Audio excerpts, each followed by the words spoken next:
အားလုံးပဲမင်္ဂလာပါရှင်ဒီနေ့မလာဦးကခရမ်းကျင်သေးသမင်းနယ်ကိုချက်ပြမှာပဲဖြစ်ပါတယ်။ပါဝင်ပစ္စည်းတွေကတော့စံငရုတ်သီးအကြက်မုံမိုးချက်သွန်ဖြူရှောက်ရွက်နဲ့ခရမ်းကျင်လေးလိုပဲဖြစ်ပါတယ်။ပထမဦးဆုံးအနေနဲ့မလာဦးတို့ကကိုယ်စားနိုင်မဲ့သမင်းပမာဏကိုချက်လိုက်မှာပဲဖြစ်ပါတယ်။ဒါကတော့ခရမ်းကျင်သေးသမင်းနယ်မှာထည့်သုံးရမယ့်ရှောက်ရွက်ကိုမလာဦးကတော့ခြံထဲမှာရှိတဲ့ရှောက်ပင်ကပဲတွားပြီးတော့ခူးနေရပါ။ခရမ်းကျင်သေးအနှစ်ပြုလုပ်ဖို့အတွက်ခရမ်းကျင်သေးကိုသေးပါမယ်။ပြီးရင်အခုလိုနေထားအတုံးလေးတွေရပြီဆိုရင်တော့မလာဦးတို့ကဘလန်ဒါထဲမှာထည့်ပြီးတော့ရောကြိတ်လိုက်မှာပဲဖြစ်ပါတယ်။မလာဦးတို့ခရမ်းကျင်သေးအနှစ်ပြုလုပ်တဲ့အခါမှာပုံမိုလွယ်ကူပြီးတော့လျင်မြန်စေဖို့အတွက်ကိုအခုလောက်အနေထားတိရအောင်လို့ခရမ်းကျင်သေးကိုကြိတ်ပြရမှာပဲဖြစ်ပါတယ်။မလာဦးတို့ခရမ်းကျင်သေးကိုကြိတ်ပြီးပြီဆိုရင်တော့မှုကြော်ဖို့အတွက်ကိုပြင်ဆင်ပါမယ်။မှုကိုပထမဦးဆုံးရေးစေးမယ်။ပြီးရင်တော့ဒီအထက်ကပေါ့နော်အတိုင်လေးတွေကိုထုတ်ပြီးတော့လိုအပ်တဲ့အနေထားအတုံးလေးကိုလေးထားမှာပဲဖြစ်ပါတယ်။မိုးကိုပြင်ဆင်ပြီးပြီဆိုရင်တော့ရှောက်ရက်လေးတွေကိုပပလေးလေးထားမှာပဲဖြစ်ပါတယ်။သူကတော့ခရမ်းကျင်သေးသမင်းနဲ့အတွက်အဓိကအနံ့လေးအတွက်ပါ။ပြီးရင်တော့ချက်သွန်ဖြူလေးတွေကိုအခုံခွာထားလိုက်ပါမယ်။ပြီးရင်ကိုလိုတဲ့အနေထားလောက်ကိုထောင်းပြီးပြီဆိုရင်တော့မလဦးတို့ဒီငရုတ်သီးအကြက်မုံနဲ့ပေါ့နော်ရောပြီးတော့ထောင်းရမှာပဲဖြစ်ပါတယ်ဒါကတော့ခရမ်းကျင်သီးသမင်းနဲ့မှာထည့်သုံးဖို့အတွက်ကိုငရုတ်သီးကြော်ပြုတ်လုပ်မှာပဲဖြစ်ပါတယ်အခုဆိုရင်သမင်းကလည်းကြက်ပြီဆိုတော့သမင်းအနေထားလေးကိုတစ်ချက်လောက်တော့သွားကြည့်လိုက်ပါတယ်ပြီးရင်တော့မလဦးတို့က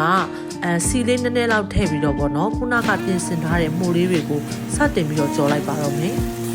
အရသာအတွက်ကိုတော့စားလေးအနှဲငယ်လောက်ထည့်ပြီးတော့ကြော်ပေးရပါမယ်ပူကြော်လို့ပြီးသွားပြီဆိုရင်တော့မလောက်ဘူးကကြန့်ရှိနေတဲ့စီနဲ့ပဲခုနကထောင်းထားတဲ့စက်သွန်ဖြူနဲ့ငရုတ်သီးကိုရောပြီးတော့ကြော်ထားရမှာပဲဖြစ်ပါတယ်။ပြင်ဆင်မှုရဲ့နောက်ဆုံးအနေဖြစ်တဲ့ခရမ်းကျင်သီးအနှစ်ကိုစတင်ပြီးတော့ပြုလုပ်ပါတော့မယ်။သူ့ရဲ့အရသာအတွက်ကိုတော့စားနဲ့အသားမုန့်နဲ့ရောပြီးတော့ထည့်ပါမယ်။သူ့ကိုရေခမ်းတဲ့အထိမလောက်ဘူးတို့ကခရမ်းကျင်သီးအနှစ်ကိုမီးအေးလေးနဲ့အပူပေးပြီးတော့စောင့်ရမှာပဲဖြစ်ပါတယ်။အနှစ်ပြုလုပ်တာပြီးသွားပြီဆိုရင်တော့ခုနကမလောက်ဦးကိုချက်ထားတဲ့သမင်းနဲ့ခရမ်းကျင်သီးအနှစ်တွေမှုတို့ငရုတ်သီးတို့ပေါ့နော်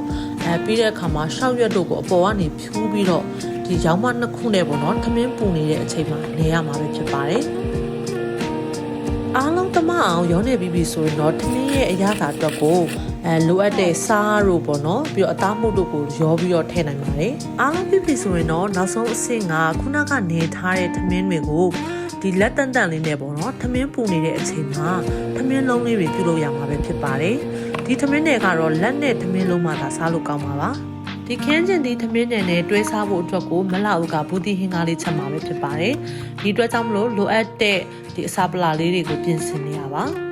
မလောက်လို့ဘူးတီဟင်းကားကတော့ကိုကြိုက်တဲ့ပုံစံမျိုးတိုင်းချက်လို့ရပါတယ်မလောက်ကတော့ဒီဟင်းကားပူပူဆက်ဆက်လေးတောက်ချင်တာဖြစ်တဲ့အတွက်ကြောင့်မလို့ငရုတ်ကောင်းလေးတော့များများလေးထည့်ထားပါတယ်ပြီးတော့အရသာအချိုတက်ရအောင်လို့လည်းဒီပဇွန်ကြောက်တွေလည်းပို့ထည့်ထားတာပဲဖြစ်ပါတယ်ဘူးတီဟင်းကားလေးကလည်းချက်သွားပြီဆိုရင်တော့ခရမ်းကျင်သီးသမင်းနဲ့တွဲဖက်ပြီးတော့စားသုံးလို့ရပါပြီဒီခရမ်းကျင်သီးသမင်းနဲ့ပုံစံကတော့ရှမ်းရိုးရပုံစံမျိုးတိုင်းမဟုတ်ဘဲနဲ့မလောက်တို့အိမ်မှာအမေတို့အမြဲတမ်းလှုပ်ကြွေးလေးရှိတဲ့ပုံစံလေးကိုမလောက်ကချက်ပြပေးထားရပဲဖြစ်ပါတယ်ရှင်